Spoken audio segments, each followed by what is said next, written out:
스틱 예, 책을 정정이 당신의 이야기를 듣지 않을 때는 스토리는 오락과 기미라는 관계를 맺고 있다. 영화, 책, TV, 프로그램, 잡지를 생각해보라. 아이들이 옛날 얘기를 해주세요 라고 말할 때에 아이들은 즐거움과 오락을 원하는 것이지 가르침을 바라는 것이 아니다. 스토리의 청정은 상당히 수동적인 역할을 맡고 있는 듯이 보인다. 텔레비전 스토리를 즐기는 관객이나 청정을 이른바 카우치 포테이터 라고 부르지 않는가?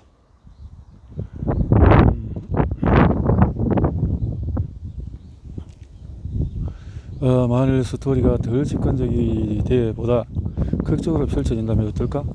한 연구자는 스토리의 청정과 주인공 사이의 경계가 생각보다 더 희미할 수 있다는 상당히 흥미로운 증거를 제시한 바 있다. 사람들이 스토리를 이해하는 방식에 대해 흥미를 느낀 3명의 심리학자가 그들이 만든 스토리를 컴퓨터로 비실험자들에게 읽히는 실험을 했다. 비실험자를 두 집단으로 분류했는데, 첫 번째 집단은 중요 대상이 이야기 주인공과 결합되는 스토리를 읽었다. 이를테면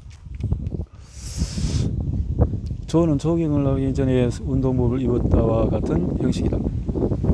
반면에 두 번째 집단은 저는 조깅을 하기 전에 운동복을 벗었다처럼 중요 대상의 주인공과 분리되는 스토리를 읽었다. 두 문장 뒤에서 스토리는 다시 운동복을 언급했고, 컴퓨터는 사람들이 문장을 읽는 데 걸리는 시간을 체크했다. 한데 이상한 일이 일어났다. 전에 조깅을 나가기 전에 옷을 벗었다고 생각한 사람들이 조깅을 나가기 전에 옷을 입었다고 생각하는 사람보다도 문장을 읽는데 더 많은 시간이 걸린 것이다. 매우 미묘하지만 흥미로운 결과다. 이는 우리가 스토리 안에서 일정의 공간적인 시뮬레이션을 행한다는 것을 시사하기 때문이다. 다시 말해서 스토리를 읽으면 머릿속에 그림이 그려진다는 의미와 같다. 우리는 모두 직관적으로 이 사실을 알고 있다. 전이 집에 옷을 벗어 놓고 나갔다는 것은 그가 우리 머릿속에 있는 더 외진 장소에 옷을 남겨두고 나갔다는 뜻이다.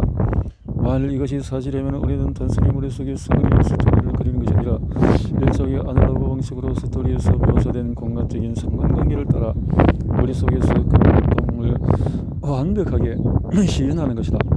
이 연구는 수동적인 청정이라는 존재하지 않음을 시사한다. 스토리를 들을 때에 우리의 정신은 방에서 방을 넘나든다. 스토리를 들을 때마다 우리는 그 내용을 시뮬레이션한다. 하지만 시뮬레이션이 왜 좋다는 거지? 한국어 UCLA 학생들이 남녀관계나 과제처럼 스트레스를 조정하는 해결할 가능성이 있는 고민거리에 대해서 곰곰이 생각해보려는 요청을 받았다.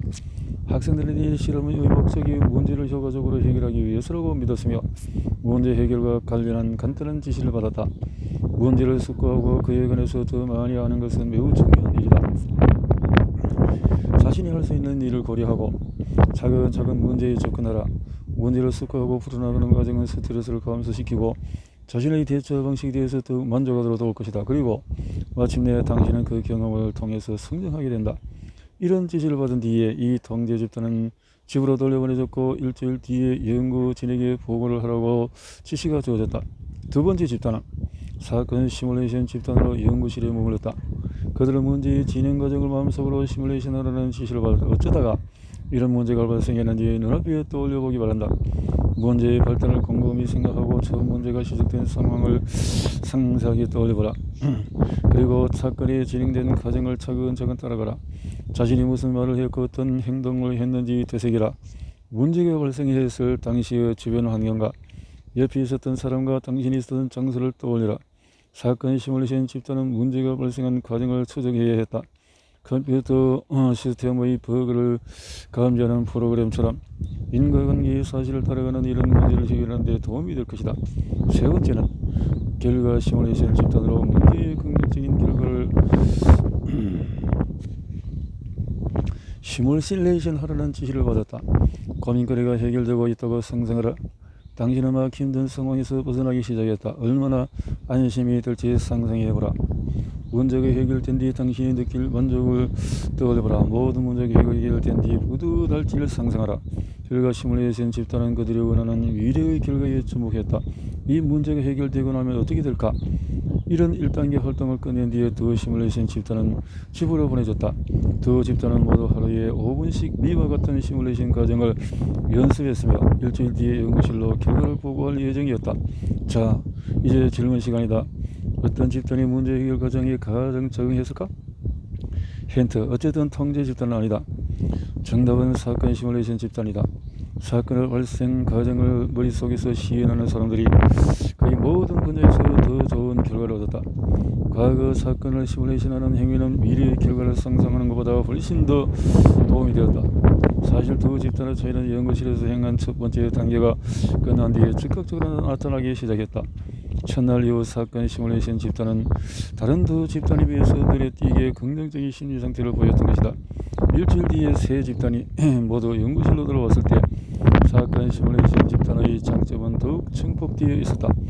그들은 문제를 해결하기 위해서 보다 구체적인 행동을 취할 가능성이 더 높았다. 또한 조언을 구하거나 다른 이들의 지지를 얻는 경향도 높았으며 이번 경험을 통해서 무언가를 배우고 성장했다는 보고도 더 자주 접할 수 있었다. 상당히 의외의 결과라고 하긴 그런 말도 하다. 흔히 볼 수 있는 심리학 책에서는 부자가 되어서 성공한 자신의 모습을 그려보려고 부추기는 전문가가 훨씬 많으니 말이다. 그런데 그런 긍정적인 마음가짐이 문제를 해결하는데 그다지 도움이 안 된다는 결과가 밝혀졌으니 이제 금융 전문가들은 우리가 엄청나게 부자라는 상상을 하는 대신에 어쩌다가 이렇게 가난하게 되었는지 차근차근 되새겨보라고 충고하는 편이 더 나을지도 모르겠다.